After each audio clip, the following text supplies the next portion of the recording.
What is a creative journal? Creative. Any kind of creative expression. Words, writing, drawing, painting, sketching, photography, collage, poetry, music, etc. Journal. A place to put thoughts, ideas, memories, experiences, and feelings. Creative journaling is whatever you make it. It's capturing your day, your week, month, year, trip, your life in any shape or form, whether it's a doodle, a quick written note of things you did, a photograph, a collage, a color, a detailed sketch. It's putting down your memories, your adventures into a journal, typically a book, or it could be digital if you prefer. It's something you can look back at and relive the experiences. It's capturing the way you see the world through your senses and by any creative means you feel appropriate or want to explore. It's a process for you and by you.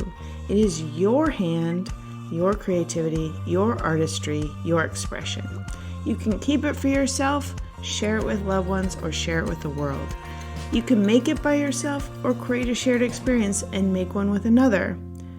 There are no rules to keeping a creative journal. You just have to start somewhere and begin. I've been keeping some type of creative journal for over 45 years. That's a long time. Some were in the form of a diary, yes, like the one that had a lock and key. Some were handwritten notes on various papers. Some I kept in my daily calendar. And many are in the form of some type of sketchbook. Like I said, creative journaling can be done in a wide variety of ways and using a wide variety of techniques. But in the end, they are all some form of creative journaling.